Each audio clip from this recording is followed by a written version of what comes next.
Morning student, आज हम लोग बात करने वाले हैं पूरा कोण के बारे में। ठीक है, तो इसमें हम तुम लोग को बता दे रहे हैं, यहाँ पर ध्यान देना। पूरा कोण किसको कहेंगे? तो कोणों को ऐसे जोड़ जिसके आपस में जोड़ने पर क्या हो, 90 बने। जैसे मान के चलिए कोण 30 प्लस कोण 30 बराबर कितना हो जाएगा? कोण 30 प्लस 30 और भी जोड़ लीजिए कोण 60। अब कितना हो जाएगा? 30 30 60। ज्यादा हो जाएगा ना जी, गलती हो जाएगा। ठीक है, तो यहाँ पर हमको कितना लाना है, कितना का बराबर करना है? यहाँ पूरा कोण का मतलब होता है 90 डिग्री। कितना होता है? 90 डिग्री। कितना करेंगे तो 90 हो जाएगा। ठीक है, तो हम लोग यहाँ पर क्या करेंगे, पहला का मान दे देंगे 40 प्लस कोण 50 बराबर कितना आ जाएगा? कोण 90 डिग्री बन जाएगा, बन जाएगा ना। तो ये क्या हो गया? पूरा कोण। तो पूरा कोण क्या बोलता है? एक दूसरे की जोड़ को, एक दूसरे की क्या है, जोड़ को ही क्या कहेंगे, जो बनता है उसको पूरा कोण कहते हैं। ठीक है, तो पूरा कोण किसे कहते हैं? एक दूसरे को जोड़ने पर जो भी अंक प्राप्त हो उसे हम लोग क्या कहेंगे? पूरा कोण कहते हैं। सब कुछ समझ गया?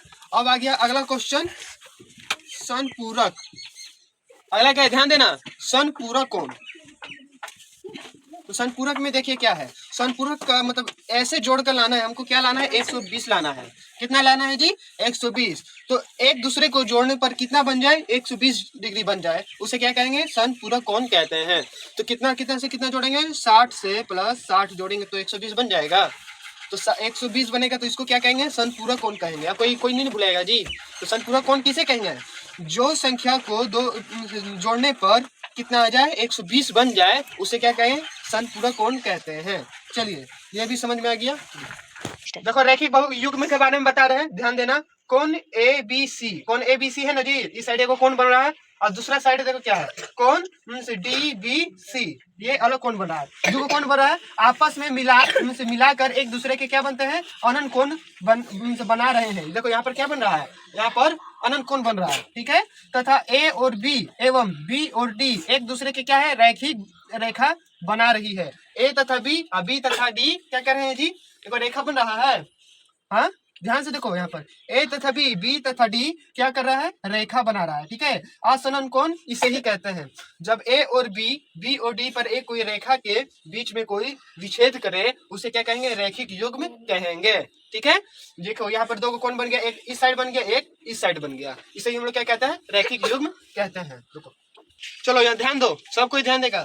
प्रतिच्छेद रेखा, इसमें हम लोग को बता रहे हैं जहां एक दूसरे को क्या करें, प्रतिच्छेद कहें, उसे प्रतिच्छेद कहेंगे। तो यहाँ पर हम लोग देखेंगे रेखा, एक रेखा है एल और एक रेखा है क्या चीज? एम। एक दूसरे को क्या कर रही है? प्रतिच्छेद कर रही है। प्रतिच्छेद जहाँ कर रही है वहां पर एक उभयनिष्ठ बनता है। क्या बनता है? उभयनिष्ठ। उभयनिष्ठ को ही यहाँ कितना उभयनिष्ठ बना है? 0। तो इस 0 को ही हम लोग क्या कहेंगे? प्रतिच्छेद रेखा कहते हैं। ठीक है, जो मान इधर का होगा वो मान इधर का भी होगा। ठीक है, ये एक दूसरे को यहाँ पर क्या कर रही है? प्रतिच्छेद करिए। इस प्रतिच्छेद को ही प्रतिच्छेद रेखाएं कहते हैं। अब हम लोग बात करने वाले हैं क्या चीज के बारे में? आसनन कोण के बारे में। तो आसनन कोण किसको कहेंगे? तो कोण बनाने वाली जो भुजा उभयनिष्ठ नहीं है, कोण बनाने वाली जो भी भुजा क्या हो? उभयनिष्ठ ना हो, यानी इधर का उभयनिष्ठ नहीं हो, वो उभयनिष्ठ को ही एक क्या कहेंगे? आसनन कोण कहेंगे। ठीक है, इसको कहेंगे आसनन कोण। जो उभयनिष्ठ ना बनाए उसको आसनन कोण कहेंगे। जैसे कि कोण बनाने वाली NM, मतलब मान के चलो AB, यहाँ पर AB हो जाएगा। ठीक है, AB में NP, देखो ABC और DB क्या है? एक दूसरे के आसनन कोण है। क्यों? क्योंकि यहाँ पर उभयनिष्ठ नहीं बन रहा है। जब यहाँ पर उभयनिष्ठ नहीं बनेगा, ठीक है, तो ये क्या होगा? आसनन कोण कहलाएगा। तो यहाँ पर कोण AEC बराबर कोण BED एक बराबर नहीं है, इसीलिए इसको क्या कहेंगे? आसनन कोण कहेंगे। इतना समझ में आ गया ना? यदि ये वीडियो अच्छी लगी तो लाइक के साथ कमेंट से सब्सक्राइब जरूर करें।